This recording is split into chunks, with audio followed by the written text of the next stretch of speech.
Quand je viens m'étonner une fois encore à nos côtés pour scruter ensemble les faits majeurs marquant l'actualité mais vue par les canards. Quand je viens m'étonner, bonjour. Bonjour les Toji, bonjour également à nos amis téléspectateurs. Alors nos confrères, une fois encore au rendez-vous, mais avec quoi de spécifique? Les questions de recettes au Bénin, depuis 2016, la Banque mondiale vient de publier un rapport. La presse a largement fait écho donc de ce rapport qui montre que les recettes publiques sont en baisse depuis 2016 à ce jour au Bénin. Ça contraste avec tout ce qui est dit jusque-là par rapport à la santé de l'économie nationale. Mais de toutes les façons, c'est un rapport de la Banque mondiale sur peut-être lequel les jours à venir, vous aurez donc des spécialistes pour en apporter donc davantage d'informations. Mais la foi électorale également, ça s'anime. Les affiches continuent donc de garnir la plupart des carrefours et artères principaux donc dans les grandes villes. Et ceux qui sont qualifiés également pour dénoncer cela le font de plus belle. Mais les suscitations de candidatures également continuent. Et les questions de parrainage qui divisent également certaines franges de la population ne manquent pas de piquant par rapport à la tournée de Joël Aïvor. C'est autant de sujets évoqués ce matin par la presse. On va donc y aller de la matière une fois encore. Il y en a un, on démarre avec elle au quotidien. 5 minutes qui affiche en manchette ce matin éventuelle candidature de Talon en 2021, écrit le journal. La nouvelle polémique dans l'opinion. Fraternité, pré-campagne pour la présidentielle de 2021, flambée des mouvements de soutien, les partis à l'épreuve des fissures, difficulté d'écoulement de la tomate, l'or rouge pèse sur les bras des commerçants, transformation, une urgence ignorée. La dépêche au contact du Bénin profond. Joël Aïvor réveille la fibre patriotique des populations de l'Ouémé et du plateau Bénin, une dame spécialisée dans le trafic d'enfants mise aux arrêts.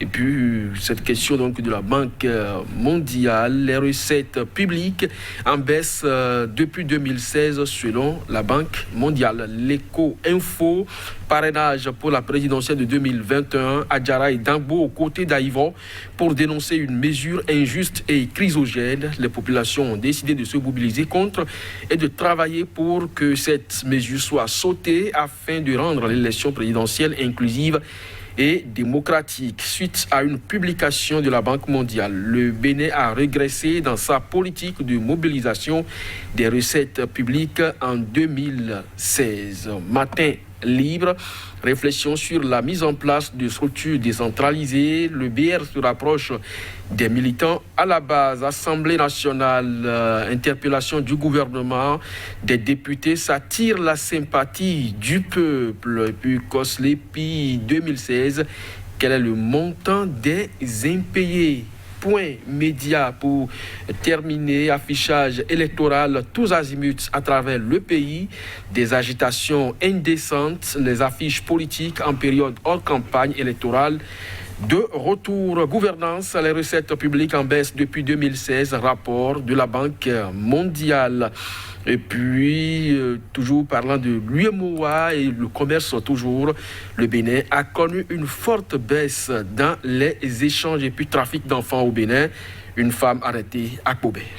Merci à vous, Kodovi. À Béton, nous allons démarrer avec Point Média pour parler des recettes. Du bon point, le Bénin en a, mais il y en a aussi de pas très bons. Oui, c'est toujours la Banque mondiale. Oui, tout à fait. Il y a quelques jours encore, on était un pays à revenu intermédiaire où il fait bon vivre. Alors ça voudra simplement dire qu'on ne peut quand même pas se baser sur les prêts pour justifier cela. Donc c'est les recettes, les mobilisations à l'interne qui devraient quand même participer de cette qualification. Mais il se trouve aujourd'hui qu'il y a un rapport de la Banque mondiale qui dit que nous avons des difficultés en termes de mobilisation des recettes à l'interne, des recettes publiques.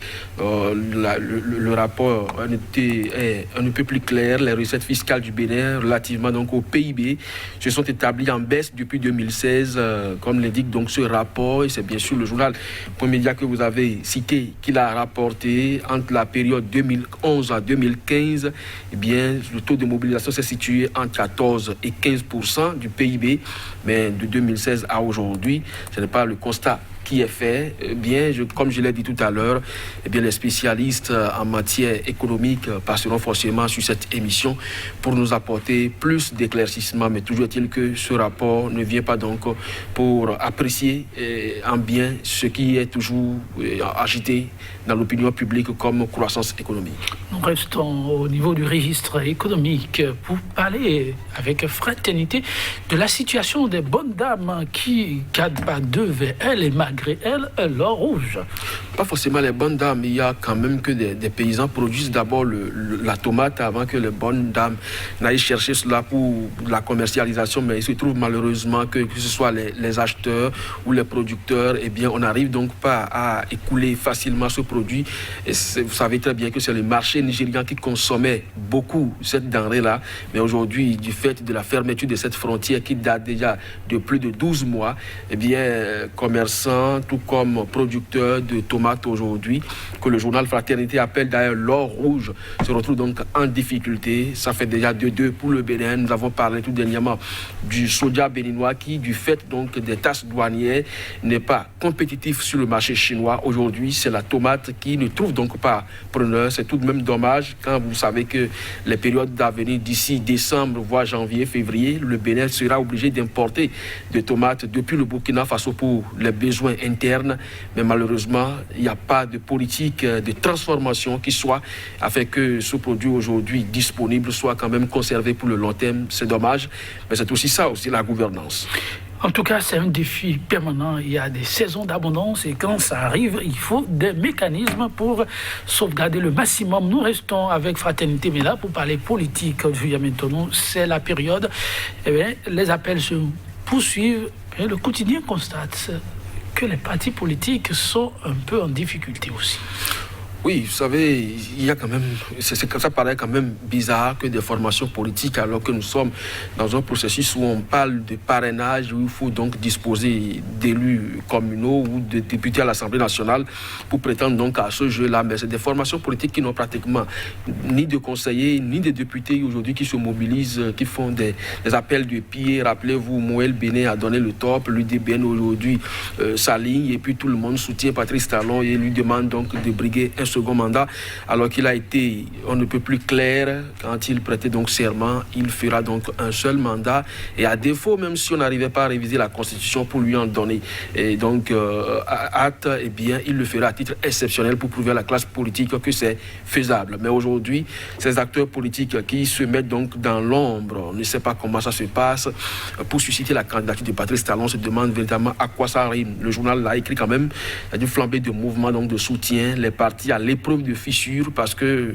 le potentiel déjà hier écrivait que ce sont les indélicats de ces formations politiques, parler donc de ceux qui soutiennent aujourd'hui les actions du chef de l'État, qui créent donc cette disharmonie à la limite qu'on observe au niveau de ces formations. Mais toujours est-il que les responsables de ces formations politiques ne les ont pas encore dénoncées. Ça voudra dire donc qu'ils portent, en tout cas ils cautionnent d'une manière ou d'une autre, et ce que nous observons aujourd'hui. Maintenant, si à tout ça, là, il faut ajouter les affiches qu'un certain LDC affiche donc à travers la ville. Dire qu'il y a totalement un imbroglio qui ne saurait donc quand même perdurer dans une république où les tests existent en la matière. Nous ne sommes pas donc en période électorale pour qu'on note autant de dates qui enfreignent à la loi, mais malheureusement, il ne se trouve personne pour interpeller. Ah oui, parlant de la loi, quand je viens maintenant, un dossier qui mérite franchement qu'on s'y attarde. Et souvenez-vous, il y a peu de Béninois arrêtés au Gabon pour trafic d'enfants. En tout cas, l'UNICEF ne nous a pas fait la part belle non plus. Et ce matin, la dépêche, un autre quotidien aussi, vous l'avez rappelé tout à l'heure, qui rappelle, et encore, c'était 6 qui a coûté l'arrestation à une dame. On a pu lui mettre la main dessus. Oui, c'est la dénomination qui, moi, me dérange un peu. C'est, par exemple, le titre du journal La Dépêche qui dit une dame spécialisée dans le trafic d'enfants mise aux arrêts. Alors, quand ça comme un job. Voilà, quand ça se passe comme ça, ça veut dire qu'elle doit forcément être récidiviste.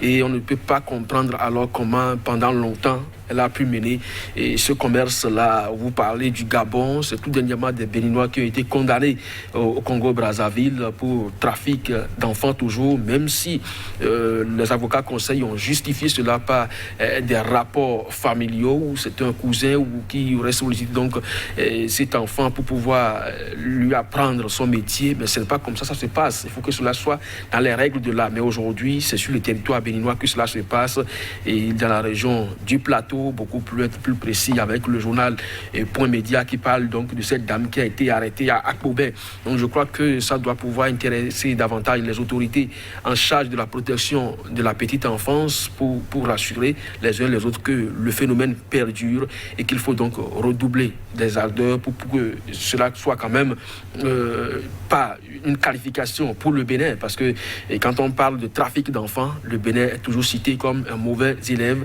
Le Nigeria nous dénonce toujours, le Gabon, le Congo, ils sont des pays privilégiés pour faire ce commerce-là. Je crois qu'il faut quand même que ça s'arrête un jour. Ça doit s'arrêter. On me dit qu'on a quelques minutes, alors vous permettez, on va remonter vers la politique. Oui, l'Éco-Info, la question du parrainage qui revient au devant de la scène, ça, c'est les populations qui pensent avec le futur politique, on ne sait pas encore, qu'il faut pouvoir sauter le verrou. Tout à fait. Les populations ont décidé donc de se mobiliser contre et de travailler pour que cette mesure soit sautée afin de rendre l'élection présidentielle inclusive et démocratique. On ne le dira jamais assez. Nous ne pouvons pas accepter donc le principe de la démocratie et ne pas travailler pour. Et donc la démocratie, ce n'est pas seulement, comme je le disais hier, une alternance. L'alternance, ça suppose également la participation de tous et la voix de tous. Donc là-dessus, je crois que les libertés d'expression, les libertés d'association, les libertés d'aller et venir, mais également de participation, puisque vous remplissez les conditions civiques et politiques, doivent être donc remplies. Et c'est cela aussi la démocratie, et c'est la population à la base qui le réclame. Je crois que c'est justice. Merci à vous. Quand tu viens maintenant, chers téléspectateurs, merci pour l'attention. À demain.